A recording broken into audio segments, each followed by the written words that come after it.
This is the People's Water Board Coalition Water Wednesday webcast for January 12th, 2022. Welcome, welcome, welcome, community, beloved community, to this beautiful day. We've got lots of beautiful Water Wednesdays planned for the next couple months, and today is no different. We are here. Well, first, I'm here with my co-host, Nicole Hill. Hi, Nicole. Hi, everybody. And I'm also here with my dear friend, and she's an organizer and activist, but mostly she's a dear friend and a water protector, Amanda Robinson. Amanda and I have been organizing together for years and years and years to shut down Line 5 and really to shut down all pipeline projects. And so it's really an honor to have you here today, Amanda. Thank you so much. It's an honor for me as well. I want to thank People's Water Board Coalition for having me on here, and you, Valerie. You're such an inspiration and a great mentor, and I'm excited to have this conversation today about shutting down Line 5. First, we're going to get right into it because it's not a very long show. First, we really want to know if you could just briefly kind of tell us how you got into this work and what, kind of drove you to do it. How'd you learn about it? Yeah. The first time I ever knew you could hold a sign to make a difference was in 2006. When the nurses at the local hospital were standing on the side of the road to say, we want better standards. And then past that in 2010, the Occupy movement happened, and I was felt driven. So I drove out to Connecticut, and I joined an Occupy for 26 days and really just learned what it was like to make signs, to stand at rallies, to see cops' presence, to see different ways that we can use our voice to contribute and to change in our society.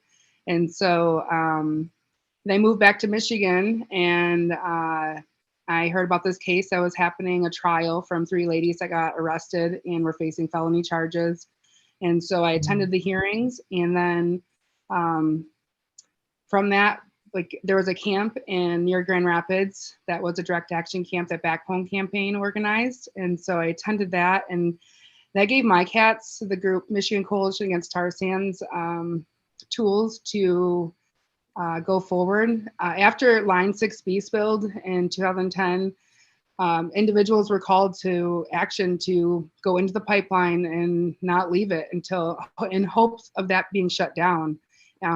They were arrested and charged, and then the ladies were arrested and charged. And from that, we had another action camp in Oakland, Michigan, and stopped production and brought awareness. And at the camp, we learned skills on how to do press releases, jail support, just to work together and stand together. And that was really important. And so we haven't done anything in a couple years as far as a camp wise, but we've always showed up at Straits of Mackinac, and we bring the art, the banners that go in the water that say shut down Line 5 and water is life. And we do the Detroit Light Brigade and other Light Brigade folks show up at Enbridge Pump Station to tell them no. And especially in 2021 with Whitmore, giving a direct order to Enbridge to shut down the flow of Line 5 and them now being in violation of that, that's elevated this conversation. And now with it also have gone to Biden and it being kicked back to the state, which will, in Canada's part, they want it back in federal. So now it's just a waiting game till it goes back into federal to have this conversation. And after... It's a really sad game too, because it would be catastrophic if an oil spill happened throughout any one of the 70 different tributaries that Line 5 goes through. It would be catastrophic to all of Michigan. Certainly. Yep. So just to wrap up, how I got more involved, we did that, and we've been showing up. I've gone down to Detroit at the Marathon Refinery and have joined and collaborated with folks and just conversating and networking. That's been how I've gotten involved with Oil and Water Don't Mix and other coalitions and groups that are that organize their events too in support of getting Line 5 shut down, and different tactics from calling the governor, calling the president, writing petitions, signing petitions, doing your research. It's been fun getting involved in Line 5. And Amanda, can you tell us, for people who may not have a full understanding of the dangers that having this pipeline poses, can you tell us a little bit about what are tar sands? Yeah, tar sands is a very thick, gooey, natural resource that we extract from underground. And in that process of extraction, we waste a lot of water and they waste a lot of water and get it dirty. They also destroy a lot of lands, and in the process of building these pipelines and stations to refine them. And so tar sands, to funnel it through the pipeline, it has to be broken down. And the terms dilbert and dilbit, and those are like technical terms of they add propane to it, and then they funnel it down state to the refinery and then back into Canada. And that process, it destroys a lot. And it's something we need to move away from. We need to stop tar sands from being processed, and being the cheerleader and going forward, like, we need to move back away from tar sands and creating more pipelines and just how we use them. And yes. You're on mute. You're on mute. I'm sorry, I'm on mute. Tar sands also is like the dirtiest, most extractive energy on the planet to use. And the people, the indigenous people that live in the boreal forest, they consider it the lungs of the entire planet. And while they're digging up tar sands, they trash the entire boreal forest. They completely trash it. And then they trash the water, and it can never be used again. They hold it in these horrible tailings ponds. So all the way around is terrible. And then it comes right here to Detroit and gets refined here in Detroit and sent back to Canada. Yeah, it's crazy. And the people that live around the Marathon refinery are dying. They can't even go outside. Let their go outside. It's horrid. I can attest to that myself, because I'm not directly by the Marathon refinery, but I'm down near Dearborn. So I'm close enough where when they have incidents that pollute the air, like they did earlier last year when people were getting sick, we could smell it all the way over here where we were. Yeah, they had some sort of propane explosion, I think, or something, Yeah. but it was horrible. Yeah, It was a huge propane explosion. Now, Amanda, we have Michigan Coalition Against Tar Sands, and you're kind of bottom lining most of it. You're planning action camps and different ways of teaching people how to do certain things.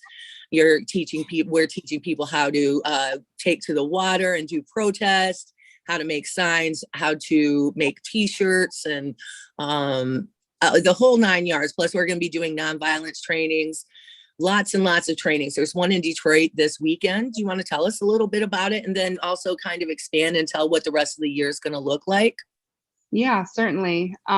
First, I'd like to say my thoughts on a tunnel, because everybody wants to know, is as follows. While Enbridge is in violation of Governor Whitmer's orders to stop the flow of Line 5, no conversations and all proposed permits should be denied. And so to now focus on Line 5 and what we're doing with that, because that is really needs to be removed as a high threat to our fresh water source in the Great Lakes. And so they're built upon events throughout 2022 every month. Some are in person, and there will be a virtual call so everybody can participate every month on the 15th at 6 p.m. Eastern. And that is, we are shutting down Line 5. And so you can expect the first conversation to be something similar to this, just an update. And then as we go forward and get the coalitions and people more organized, it'll be beautiful as we blossom. So at the event, 15th and 16th in Detroit, it's at the General Bakers Institute. And we have food for one, so it's going to be awesome and yummy, and our bellies will be full. It will be at the General Bakers Institute that is a revolutionary building place, and it's got a huge community, and they do real outreach and offer spaces for people. And so with that, they welcome us into that their space to teach nonviolent direct action trainings. Meta Peace team, they're going to provide trainers, and not only for the first event in Detroit, but throughout into the camp as well. I'll get to that more here in a moment. And the other track we're running is legal observer training with the National Lawyers Guild. And so you don't have to necessarily attend online, or I'm sorry, attend in person. You can attend trainings for legal observer online. And if you go to the National Lawyers Guild Detroit chapter, you can find out different ones that are via Zoom. But in person, it'll be really nice to get know your rights trainings and knowledge, just to empower us to know that we all have the same knowledge. That's kind of what I'm hoping for, that we can share tools and learn them and make them smoother as we go. And the other track is to do art. And so we're going to be doing banners and flags. And we have the Detroit, the GBI sewing group is going to come, and other folks from Detroit and all over are going to come. And we're still deciding, what the message should be specifically. Our theme is protect water, climate, and communities. And our goal is to shut down Line 5, have it dismantled and removed from the Straits of Mackinac, and to make sure there are no charges and no arrests. And so, and in our hearts and where the intentions come from is to honor the treaties and uphold Article 6. And What's Article 6? What is Article 6? It is part of the treaties and honoring them, and not the best. I'm not in the best to expand on that subject necessarily, but just from elders and people in the community, it seems to be something that we need to learn more about. So that's definitely should be one of our first things. We know what we're talking about, right? Yeah. And so we're building 20 flags specifically for the flotilla. And so people from Wisconsin donated 20 kayak pole holders with the ratchet straps, and we can attach them all. So we're gonna make the flags for that. Back to messaging, I'm asking, like, what should our message be? And the best thing I feel like personally, which I'm, expressing, is no more time. There's no more time. We've been doing this for 8 years. Yeah. We got this now. There's so many of us that are ready for action. We just need a way to see that. And so we're gonna hopefully soon, like once we get these first trainings, we can have more trainers and expand how many workshops we really have this summer. It can be for, the Nestle issue, or for Flint issue, the pipe issue, or like the issue happening with the in Detroit with the water shutoffs. And like all of these tactics are to build our community stronger. And so another track that we're going to work on, having more of a workshop is recycle and waste, because we personally can work on our own carbon footprint, and we can take steps to reuse and reduce and be conscious of what we're doing. It really does matter. There are 7 billion people on this planet. So yes. We definitely, so after the event, we won't have another phone call until February, which will be on the 15th. And one other thing real quick. MLK is on Monday the 17th, and there's a virtual now aspect to be on the call, and I invite everybody to be part of that, because they, like, as a coalition and as like who have been helping to do this, it's definitely MLK folks have been there, and Detroiters, yeah, I love you and just want to, respect who we are and make sure everyone has a voice. And so February, March. Just a second before you go forward, I'm going to post those links for folks in the comments below when we get off of this call, so that they can hook up with the MLK Day virtual rally. They were going to have a march, but because of COVID, they have canceled it. Super sad. And then I'll post the events for the link for the Detroit event, and then the other events that Amanda's going to be talking about. We'll post them all in the comments, and please go down, check them out, and share them all out. Yeah. Yeah. Also on that, Val, would be if, we are continuing to gather this weekend. And so some may feel nervous about COVID. Some may think that it's not right, that, like there's a lot, and we want to respect that. And if you don't feel the capacity, please, join the virtual call. But for folks that, wherever they're at with their health, but they get to make their own choice. And please wear masks, and we'll be wearing masks while we're there, and be conscious of not touching stuff and touching your face, and all the things. Like, it is our responsibility to take care of ourselves and know the best things to do to keep ourselves healthy. That's right. Agree. So Amanda, I have a question. For someone who may have had no knowledge about how important this is, but they want to get involved, they don't really know where to start at, would you recommend the Artville to be a good place for them to start? Yeah, I think it would be great. There's gonna be great connections made, and folks that the history that have been in this movement and doing things. Those are the people we're asking to come. We do want to teach new people and people that aren't so aware as we go along, but really, the stronger our, the more involved people, like if they want to come and support this, I think we can really do something cool together, and it'll take every single one of us. Yeah. And really the point of the Action Camp and Art Build is to show people how to do different things so they feel more comfortable getting involved, but also we're really building a community at this point. Anytime I've ever participated in an action camp or an art build or anything like that, I come back with a broader community. It's always the most important intention of those two. So we will have, I hope that new people are able to come in, learn about this, learn at least a few skills that they feel comfortable using and getting involved in any way that they can. And people can get involved in so many ways. If you can't leave the house, there's still so many ways for you to get involved. So many things you can do just right from your computer. Absolutely. I completely agree. And I hope to see you at some of the action camps, as I am a certified Metapeace trainer. So. Nicole does nonviolent direct action with the Poor People's Campaign too. Yeah. And yeah, we've been everywhere and done that nonviolent direct action training together. I appreciate you very much. Yeah. You might be able to jump right in and help Kim and Bill out. Absolutely. I hope I get the opportunity to.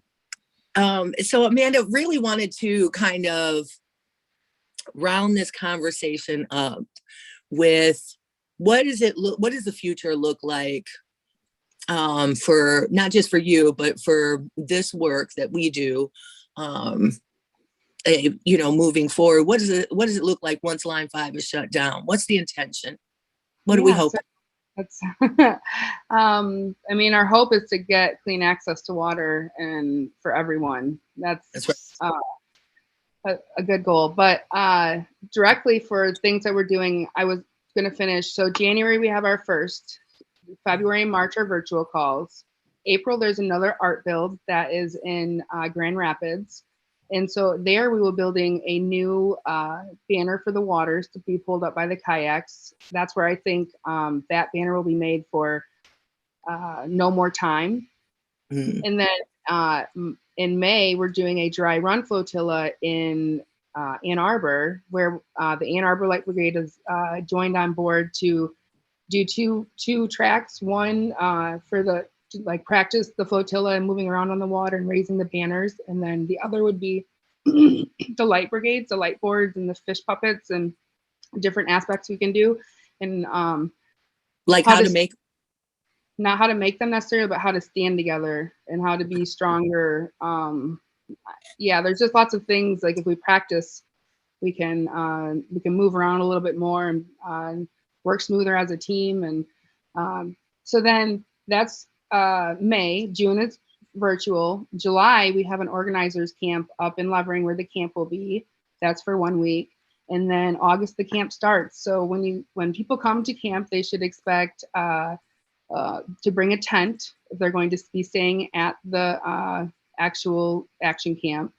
And food will be provided, and there will be access to outdoor showers, and then there will be Meta-Peace trainings for nonviolent direct action. There will be music every night from 8 to 10. And then music can also include poets and different ways of art. And then really knowing who each other, like making relationships. So when we go up and we stand in a mass, we know green hats mean a legal observer. People, like there's medics in certain colors. There's, media people that, are point people to, there's just all these things that we learn during nonviolent direct action training that will really come together to make sense. And so past that, once we are there and we tell, like right now, like I'm calling people to come to Mackinac to stand together peacefully and to witness Line 5 being removed from the streets of Mackinac. And they can do that at any moment throughout this year. And if it becomes a success before Labor Day, that we will still meet together and we will be victorious as we collaborate going forward on other topics. Yeah. And so, and directly after when this is successful, we're going to be going and working towards the Detroit shutoffs. That is our next. We will have, and not just Detroit, Flint, and Benton Harbor, and all these water issues, but we're going to slow down. We're going to figure out how to be successful in doing and gathering together.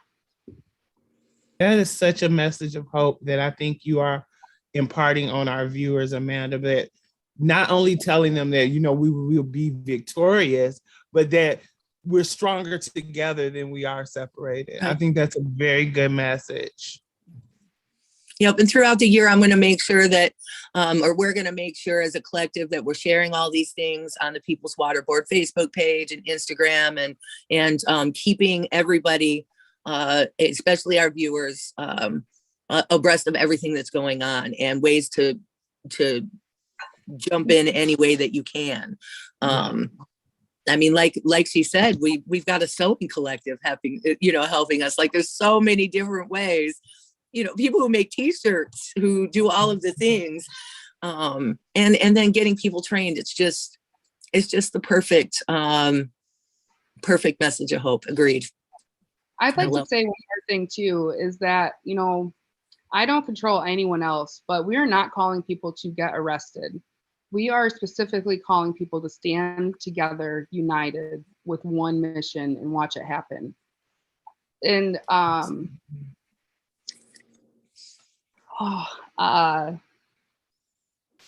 folks need to, take a stance. That's not where I was going with that.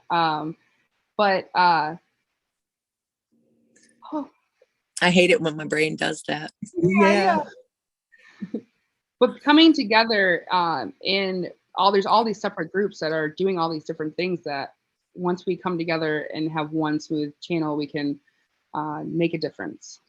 Yeah, absolutely. That's the most important thing, is to make a difference. And I think that's the perfect way to close it out, to know that every voice makes a difference. No matter how boisterous or how quiet you speak it, your voice still matters. So I'm imparting on our viewers as we close to get involved any way you can. We'll definitely have links below in the chat so you can find out more information. It'll be posted on our social media as well. And until next Water Wednesdays, take care of each other, love each other, and stay afloat. Bye, everyone. Thank you, Amanda. Thank you, Amanda, so much. Water.